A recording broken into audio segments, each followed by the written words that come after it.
Baik, selamat siang semuanya. Hari ini kami dari kelompok 3, hari ini akan menjelaskan materi pengelolaan peserta didik. Yang pertama, saya akan menjelaskan mengenai pengertian dan tujuan dari pengelolaan peserta didik. Pengelolaan peserta didik diarahkan untuk menciptakan kondisi belajar yang kondusif, sehingga setiap siswa dapat berkembang sesuai potensi, minat, dan bakatnya. Hal ini selaras dengan tujuan pendidikan nasional yang tertuang dalam Undang-Undang Nomor 20 Tahun 2003 Pasal 3 yang menekankan pada pembentukan manusia seutuhnya, beriman, berilmu, berkarakter, serta mampu berkontribusi positif bagi masyarakat. Baik, itu selanjutnya itu tujuan pengelolaan peserta didik.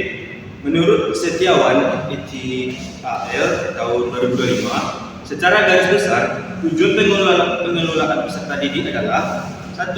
Menciptakan kondisi pembelajaran yang kondusif, lingkungan belajar yang tertib, aman, dan terarah, membantu siswa berinteraksi dengan efektif dan aktif dalam proses belajar mengajar. Kedua, mendukung pencapaian tujuan pendidikan.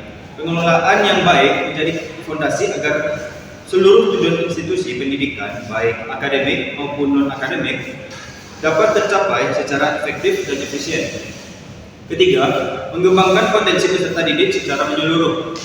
Selain aspek akademis, pengelolaan ini bertujuan mengembangkan keterampilan sosial, karakter, minat, bakat, serta perilaku positif peserta didik. Keempat, mengatur aktivitas peserta didik agar mendukung proses pembelajaran. Ini mencakup pencatatan data, pengaturan waktu, serta layanan bimbingan dan konseling yang terpadu dan berkesinambungan. Baik, selanjutnya kita akan membahas tentang ruang lingkup pengelolaan peserta didik. Ruang lingkup pengelolaan peserta didik mencakup beberapa kegiatan. Yang pertama, penerima siswa baru dan orientasi. Yang kedua, pengelompokan kelas. Yang ketiga, layanan dan bimbingan konseling. Yang keempat, pengembangan minat dan bakat. Yang kelima, yaitu layanan kesejahteraan siswa.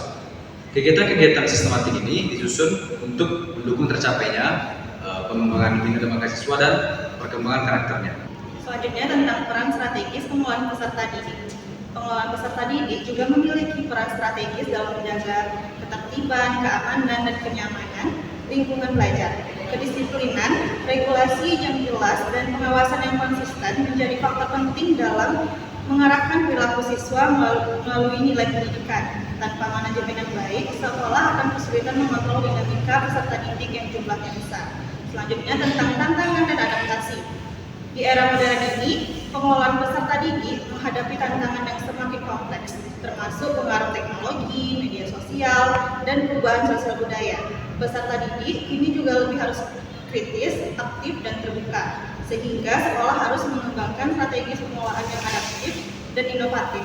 Guru dan tenaga pendidik berperan tidak hanya sebagai pengajar, tetapi juga sebagai fasilitator, pembimbing, dan teladan.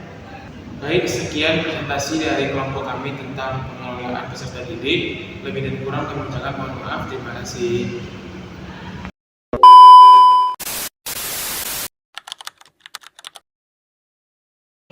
Baik, jadi itu tadi kita pelajari semuanya ya. Saya masih boleh masuk, Pak? Aduh, kau sudah ini sudah jam berapa ini kamu kok baru datang ke sini? Sekarang jam 7.20, Pak. Nah, itu kan berbeda dari kesepakatan kelas kita kalau kita. Kenapa? Kamu terlambat lagi ya? Dulunya juga terlambat. Saya kesiangan, Pak. Minggu lalu juga saya kesiangan. Nah, itu kebiasaan bukan alasan kamu itu. Pak. Pak. Tapi kan yang penting dia tetap masuk, Pak, daripada dia belum sebagainya. Bukan gitu, Pak Aris. Terlambat itu harus langsung kita tindak karena kalau dibiarkan nanti lama-lama juga ya. Tapi Pak, kalau dia sering lambat begini, itu akan mengganggu pelajaran kita. Jadi kalau sudah bapak kamu kamu, tapi bapak mau nasihatin aja. Nah, ini kan kamu udah terlambat beberapa kali. Menurut kamu apa yang harus dilakukan supaya gak terlambat lagi nih? Saya ke depannya akan tidur lebih awal, Pak. Untuk kondisi juga akan saya olahraga banyak biar bisa lebih Pak. Itu bagus nih saya jadi kamu. Udah, kalau itu tenang ya.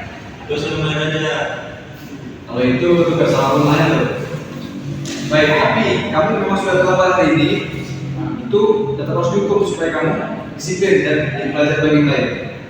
Nah, kamu catat materi sudah tertinggal tadi. Kemudian habis setiap pelajaran kamu tolong rapikan ini kursi teman-teman, kursi kamu sendiri aja nih yang rapikan. Nah, kemudian minggu depan bapak mau kamu datang sebelum Bapak datang. Bisa? Bisa Pak, saya usahakan. Oke, nah silakan dulu sudah. Terima kasih.